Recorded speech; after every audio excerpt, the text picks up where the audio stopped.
So, good morning, everyone, here in Glasgow, COP26. Good morning, everyone following us live on YouTube. It's my pleasure and honor to present you Professor Graydon from Euclid University. She is also with the delegation Mediators Beyond Borders International, and she will present her latest book, Creating a Masterpiece, The Arts and Climate Change Conflict. Professor.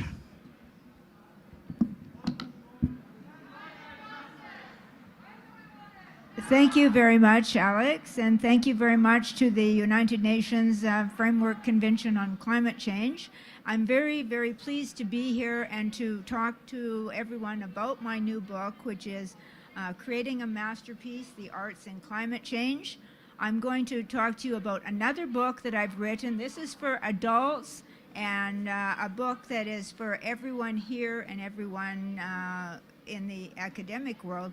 But I've also written a second book for children, and I'm going to be presenting that as well to the UNFCCC. Both of them will be gifted to the UNFCCC, and you'll hear a little bit more about the things that I do on the ground to show what the arts provide a new lens. So I need to, oh, I see, I have all these different things to press. This is, this is fun. Okay, so you see the name of the book, Creating a Masterpiece, The Arts and Climate Change Conflict, More Than Words. So that to me is important, because what we are doing, what I am doing, is saying the arts provide a new lens, and it's not just words, because I give credit to Greta Thunberg when she says, blah, blah, blah, you people, blah, blah, blah. What are you doing? Well, what I'm saying is we do other things. We are doing other things. I'm very supportive of the work that the UNFCCC is doing for climate change. And so it's going to be more than words. So you can see I've said, and this is COP26, a historic event, very much a historic event. But I'd like to just mention something from, if any of you know Woody Allen, he's a film producer. Woody Allen, 1979. Woody Allen was speaking to a graduating class, and he said, humanity is at a crossroads. He said, if we take one path, it leads to hopelessness and despair. But if we take the other path, it's extermination. I hope we choose the right path. And 40 years later, this is now 40 years later, Woody Allen's words were at the same point. We are at the crossroads, and we have to make the right choice. And what's happening here at COP26, this is a historic event. So what is happening, the partnerships, the work that is being done is very important. I guess I'm not quite as loud as the guys downstairs, but that's okay, that's fine. Anyway, so what I am saying is I'm providing an arts lens, so it's more than words. I'm using photographs, I'm using paintings, I'm using graphic artwork, and I'm using theater. And so what that does is it talks about climate change and what can be done, not just the arts alone, but with groups such as the groups that I work with, Mediation Beyond Borders International, and groups of collaborators. We work together with the arts works together with these groups to try and show what can be done to deal with some of the issues that arise because of climate change conflict. So with that, so we use the language of the creative arts, not the language of blah, blah, blah, blah, the language of pictures, the language of photography, etc. And so what that does is first of all, the arts are excellent to create awareness. It shows you see a photograph of what's happening in Africa, animals dying because they don't have enough water, etc. It's not good stuff. But so it creates awareness, but that's not enough. You then have to work together with the communities and work together with the UNFCCC, work together with communities or cities in the area. And so what you do is you try and deal with the conflict. We cannot resolve the conflicts anymore. I mean, we're dealing with climate change. Climate change is not resolvable. It's a matter of how we deal with it. And so how we deal with it is we transform it into something positive as best we can for all people. That's all we can do, is try and transform it to something we can work with. Now, as I said, the masterpiece is not just a painting or a photograph. The masterpiece is because it is guided by the principles of the UNFCCC and the principles of the Paris Agreement. That is the masterpiece. And so you're going to see that even though this is a masterpiece, the masterpiece changes. The masterpiece, we're only at we started at COP21 in Paris. Well, I've been to several COPs now between Paris and here today, and we are still working. We are still working on this masterpiece. But thank goodness the masterpiece continues to be guided by the UNFCCC and the Paris Agreement. And that's what we are trying to do today, and hopefully we will continue to do for the next few COPs. So with that, so I'm going to show you, I'm going to talk to you about what I'm going to call them the new icons that you're going to see. And I'm hoping that these two new icons will be used by not just the UNFCCC, but by people around the world to say, this is what the Paris Agreement is and why it is so important and why it is so vulnerable. I mean, the Paris Agreement has brilliant principles, brilliantly written by the UNFCCC, but unfortunately or fortunately, it is also very vulnerable, as we will see. So here's what happened. I wrote an article when the United States left the Paris Agreement, and I asked my graphic design person to please create a graphic design to show the vulnerability of the Paris Agreement, because of course the US had left, and so the poor Eiffel Tower is starting to melt. People have criticized me and say the Eiffel Tower can't melt. I said this is an icon. This is art. But so in that sense, we see that the Eiffel Tower is not standing the way it should be standing. It's in turmoil, we will say. So the next I've written this children's book, the Life on Planet Earth, My Story, which is a story for children. And it's to once again say the importance of the Paris Agreement and what we can do to make sure that this Eiffel Tower remains stable and it stands up to all of the facts that people are having to deal with, the different issues of climate change. So in that sense, that's where we are now. We are at a stage where we can still say the Paris Agreement is in place, and we're working hard to keep sure that it stays stable and straight. So what I've said is the art lens provides a safe place, because that's one thing that words say a lot, but when we have visual ways of looking at the issues of climate change, it provides a different lens that we can look at, we can work with. And it gives us opportunities to, I'm not going to say play around, but it gives us a lot of opportunities to work with different images to show what the situation is today, but also to show what the situation should be. And I want to refer to one other artist who has been working with the UNFCCC last year, is Lorenzo Quinn. And he's an artist that does sculpture.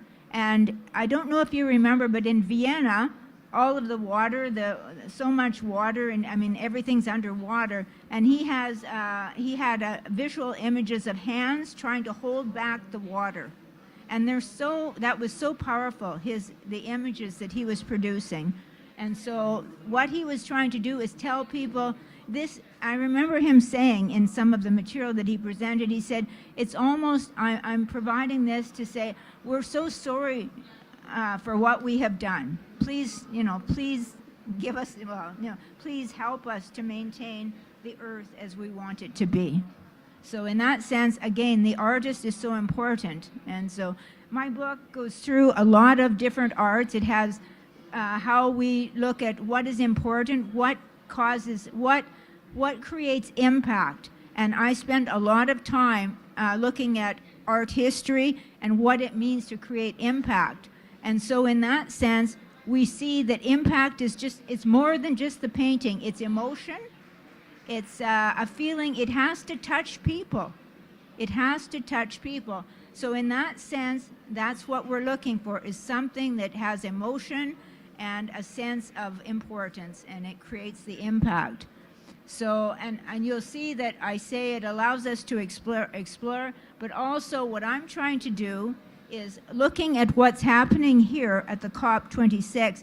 People are saying, okay, we are creating some partnerships. We are making sure that there are some people are saying no more deforestation. We have to have, we have to stop some of the things that we're doing. And so in that sense, it allows us to create global pacts, global agreements to address climate change conflict.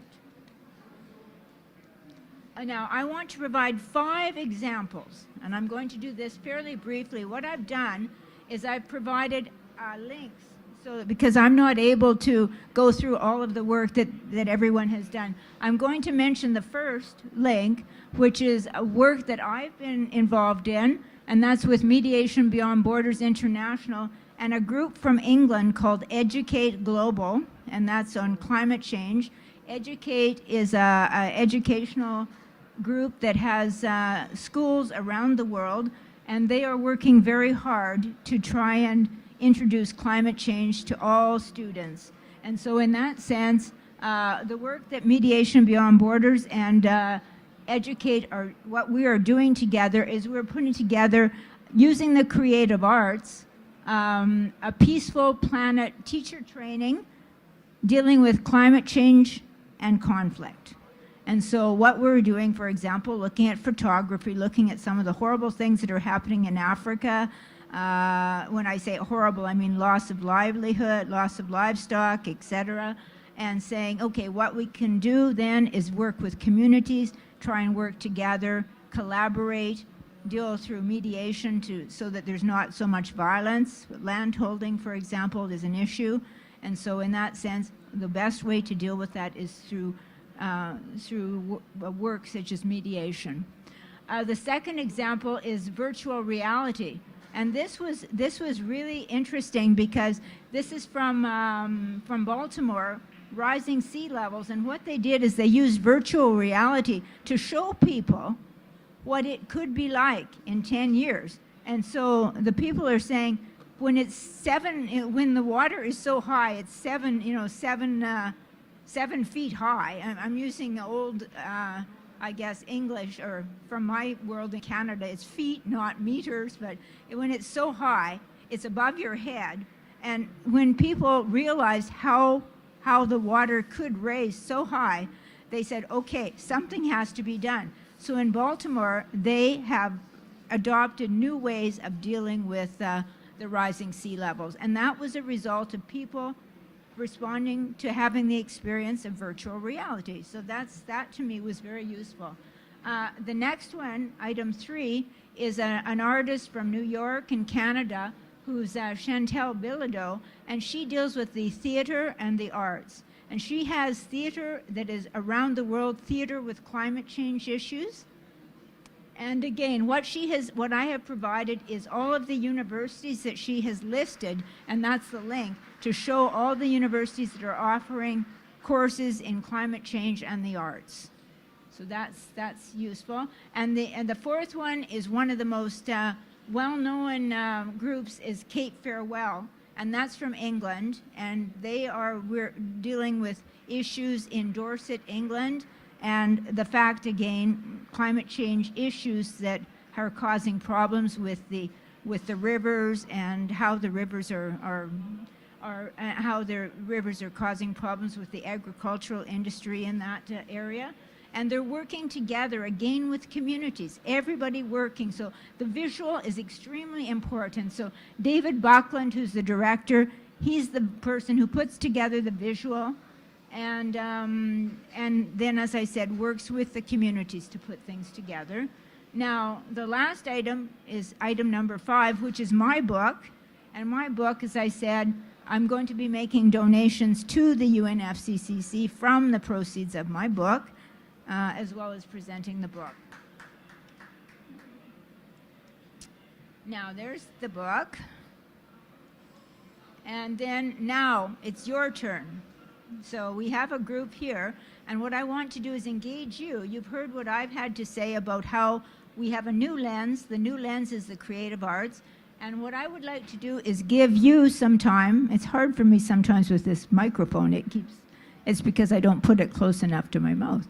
Okay, what I was going to say, I want you to just take about 5 minutes, come up with some ideas about how you could create your vision about, you've been here for almost 2 weeks. We're nearing the end of COP26. I want you to create your vision and provide, I asked for some pens and papers, but we can't because of COP26 regulations. We can't have pens and papers. But what I want you to do, please, is I will ask some people to come forward and give their vision about COP26. So your vision of COP26, what you see is being created here. So that will be your addition to the masterpiece. So we'll just give everybody a few moments to do this. And since I know a few people here, I'm going to call on a few people. Okay, very good, Maria. Thank you very much.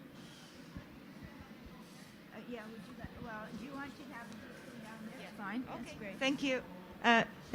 Thank you very much, Professor. I'll also, if you don't mind, remove my mask. It's quite challenging to speak like this.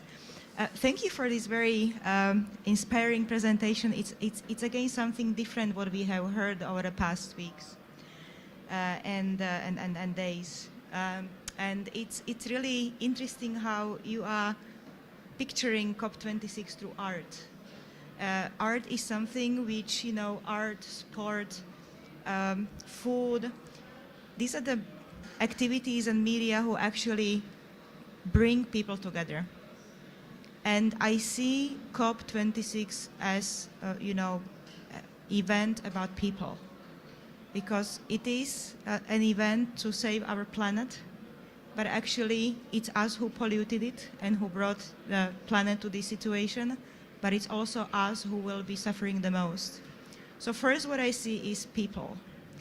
And I see different people. I see delegates, I see, you know, representative of the vulnerable groups of indigenous people, women, children. My colleague proudly says that we had the youngest participant who was 1 year old here recently at the Pavilion. But, you know, I also see partners, a lot of partnerships coming forward. And this is my role here. I work as a head of partnerships and resource mobilization at UNFCCC, although I joined only recently. But I see a huge appetite for action, a huge appetite to help, you know, to help our planet. So of course, you know, we are also awaiting the results of our distinguished delegates and negotiators. But the way how I would picture, you know, if I was painting a picture here, it would be connecting the dots, you know, seeing a lot of dots of different colors, you know, colors representing vulnerable groups, colors representing partners, colors representing corporations, companies, professors and academia, you know, like yourself. And what is very important is that, you know, us at UNFCCC, we are trying to create that space to bring everybody to the table. Thank you. Thank you very much for that vision. That vision is brilliant in the sense of, you know, the dots of different colors. I mean, it's a beautiful vision, and I believe that to me it represents exactly what is happening at the various COPs. I mean, we're coming with so many different people all coming together, and so that is an excellent vision. So excellent. Thank you very much for that. Okay, Greg Walker has some. This is Greg from MBBI. Charalee, thank you so much. This is really fascinating, and appreciate you sharing your ideas. As I listen to you and think about the creative arts, I think about different generations. When children are young, they are all artists, and we don't edit their art. We encourage them, whether they're 5 years old or 7 years old, to be creative, and as they get older, we discourage their creativity, perhaps. So I think I would love to hear your thoughts on how we can engage truly young people in the primary grades. And the second thought is, I teach college and have for many years, and I try to adapt to the changes in my students. And through my students, I've learned about social media sites like TikTok. And I think about how my students spend time on TikTok, on Instagram. They don't necessarily watch the evening news. They're not watching Sky News and the BBC. They're getting their information through these social media sites, which, of course, have all sorts of weird stuff, but also some pretty good content. So I'm curious about your thoughts about how, in fact, the creative arts can come through the social media sites that perhaps the secondary level and college level students are paying attention to. So kind of the primary grades and then maybe the college age, your thoughts on how the creative arts might operate there. Right. So, thank you. I'm very good. Thank you very much. And I'm going to pick up both your comments as well as Maria's comments. And that is, first of all, what we are doing. I mean, we talked yesterday. I was at a meeting that talked about food and nutrition.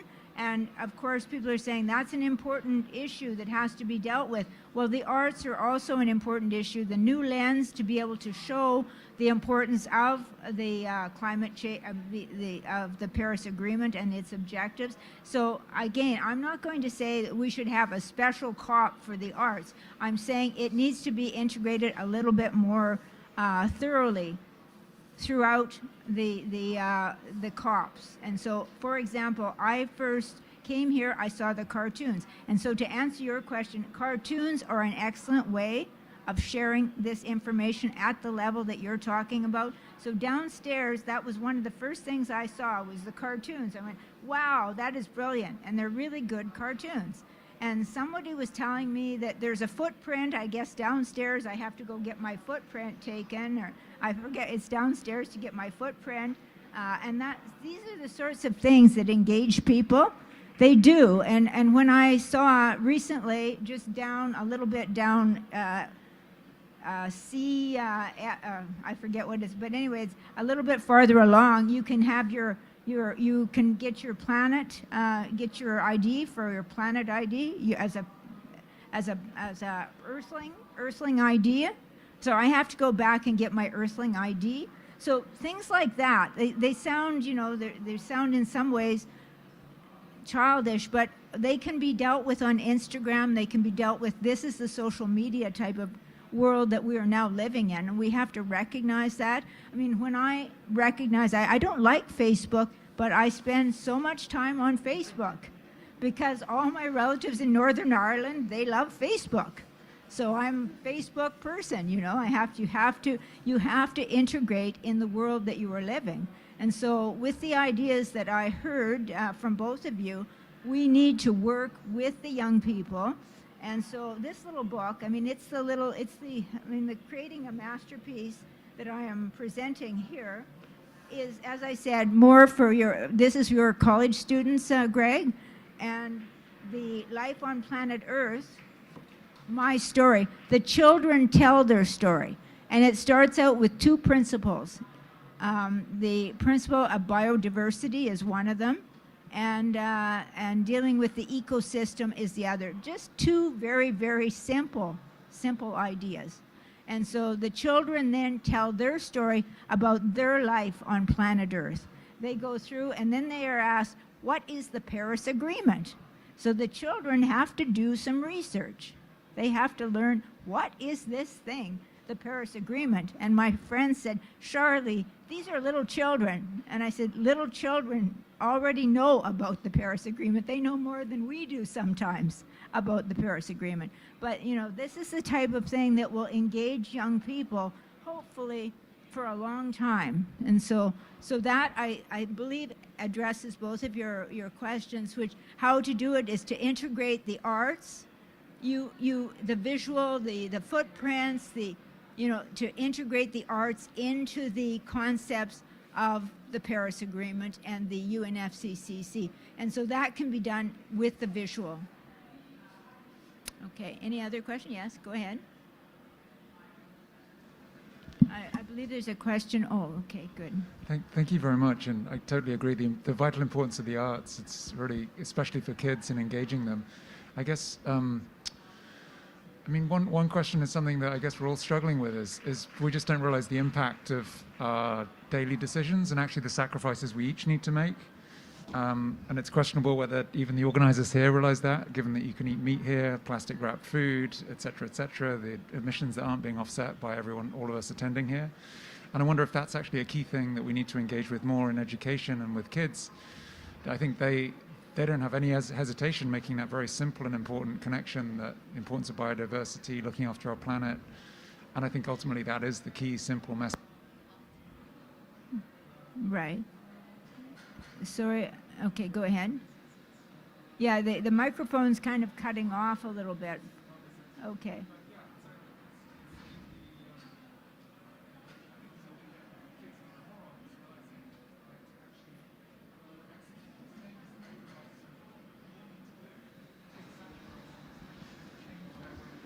Yeah, great. I'd like you to expand that a little bit, because what just you're that, saying you know, is very good. I think that the children know the message. We know the message. It's quite simple. We need to use less, consume less, recycle more, be more conscious of the carbon impact of our decisions, which is so difficult because those equations are so complicated.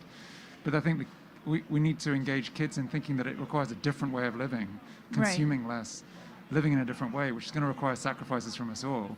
So I think if we can start to integrate that into children's education, that's the way change is going to happen, because none of us are making the changes in our personal lives. And I think none of us realize the significance of the impacts and the changes we need to make to actually get anywhere near the promises that are being made and constantly missed. Mm-hmm. So your work's really interesting, and I really totally agree. It's really important. But I think that's missing from the debate with kids, the hard realities, which I think they grasp, but yeah.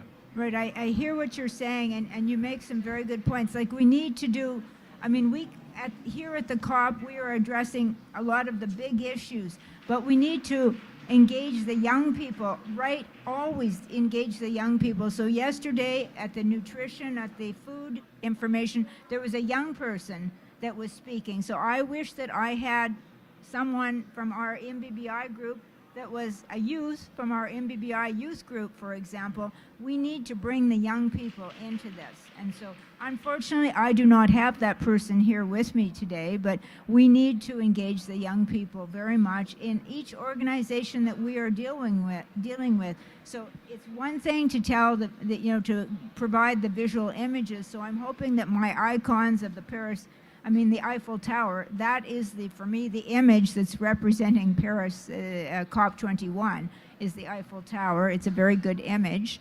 And to show its vulnerability, it can sway. It can really sway. And it can, when people do not commit, and what I'm going to say is, you're going to see my vision. COP26, the Glasgow commitment is my vision.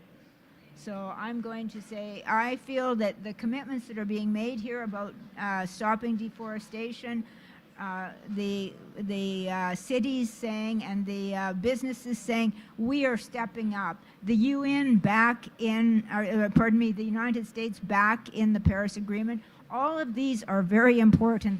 The Eiffel Tower gets straighter and straighter and straighter.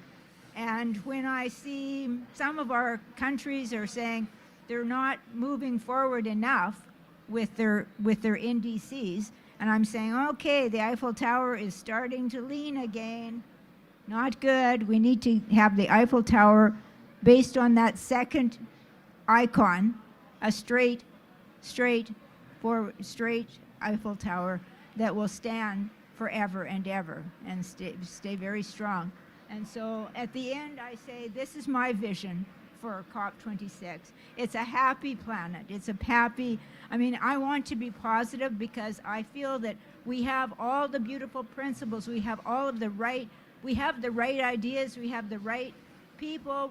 We can bring in the arts. We can bring in the, as I said, the masterpieces created by the objectives that are set out in the UNFCCC and the Paris Agreement. And so it's just a matter of saying, let's put it all together, bring in the children, bring in all of the you know, and as the young man said, we need to have those children engaged. And so are there, with that, okay, go ahead, Gray, more question?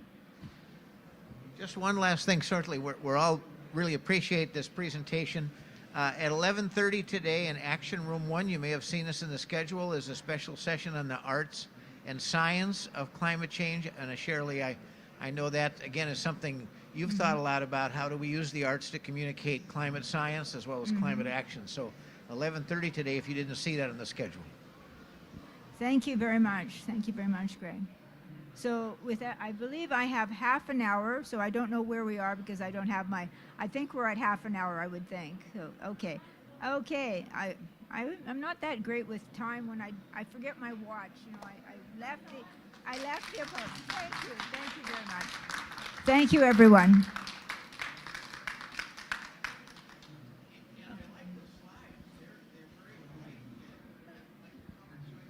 Great, thank you.